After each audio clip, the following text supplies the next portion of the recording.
Well, I still don't disagree with much of what Andy just said. I'm trying, right? I know you're trying. But I think that he says, how does one imagine it happening? Well, it's very difficult, obviously, to imagine the future. And that's one of the security blankets which Andy has, that it's much easier to project the present into the future. But that's what the role that he accepted, so I'm not blaming him for that. I come here not to bury him, but to praise him. How will it happen?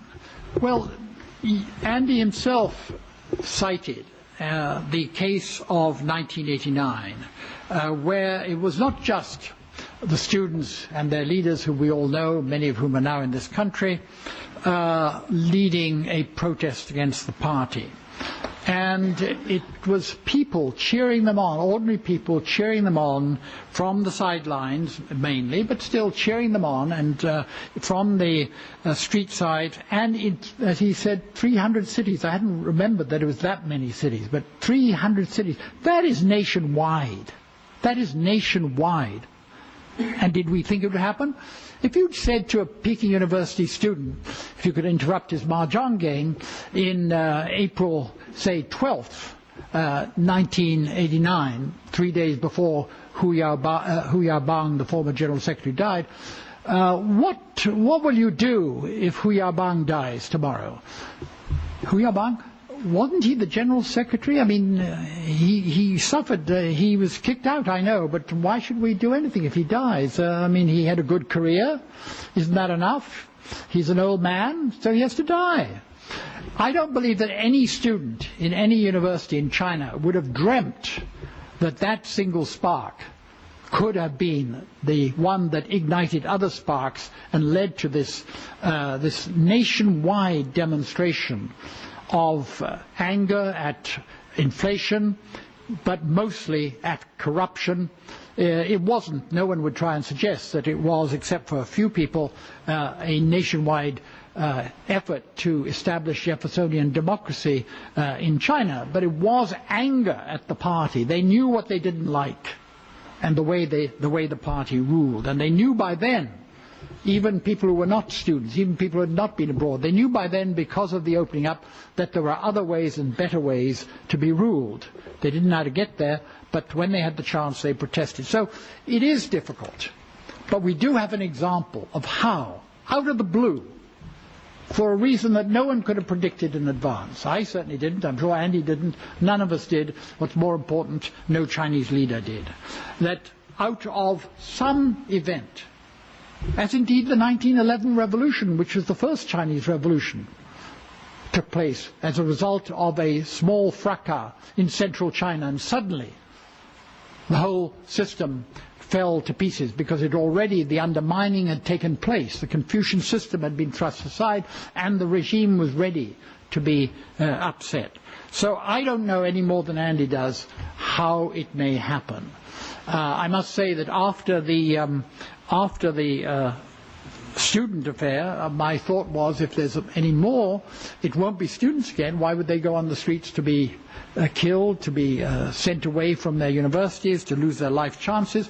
The most likely thing that will happen will be workers displaced in the northeast or other state-owned enterprises, some of which Pei Min-shin writes about in his excellent new book. That's where the next clash will take. But as Andy rightly says, what they do is they imprison the leaders and buy off, or try to buy off the followers. But I was wrong. The next surprise was the Falun Gong. So it's just not possible in a society which is out of control. They do not control the society any longer. That's one of the sort of unspoken elements of the social contract after the Cultural Revolution. Don't come to Tiananmen Square and denounce the Communist Party or its leaders. Stay in your home and do what you like. That's the unspoken social contract. But the problem with that social contract is that the party doesn't any longer really know what people are thinking. Now, Andy quotes, and I know Andy is big on this, quotes public opinion surveys. And I mean, it's heresy in this area of the town to decry polls. I know that. Nevertheless, I have a feeling that not just Americans answer pollsters in the way they think the pollster wants them to answer, or in a way which makes them look good, rather than necessarily giving their right opinion. And I think that's the case much more in China than it is here. So I don't think we really know that what opinion is. But what we do know in the one poll that I've seen recently is the opposite of America.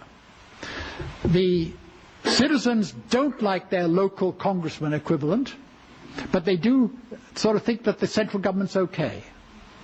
And they don't like the local congressman equivalent because instead of bringing pork from the capital to the locality, he brings in businessmen who take away their land and pollute their rivers and make it generally unpleasant for them. So I think that there is enormous, and I don't think Andy underplays this at all, he knows that this exists, there's enormous volatility in this society. And maybe that volatility will be kept under wraps because of rapid economic growth, so we know it's not touched much of the interior yet. Or maybe we kept it under wraps because they're successfully repressive. But the party is repressive because it knows that the society is volatile. They know that the party is corrupt. They know that people are angry about that, and they don't know when it's going to go wrong. And one of the things that is the problem for them is that the local officials have a double duty. One is development, and the other is keeping law and order, or keeping order anyway. And in order to have development, they do all these things, like selling land to businessmen and having them erect factories which then pollute the neighborhood. And of course it's like policemen in Washington or New York or Cambridge, Mass. They always say, you know, we try and keep order, but you liberals, when we see how we do it, you complain. And that's, I think, how a lot of the Chinese local officials do. And the central government's in a bind.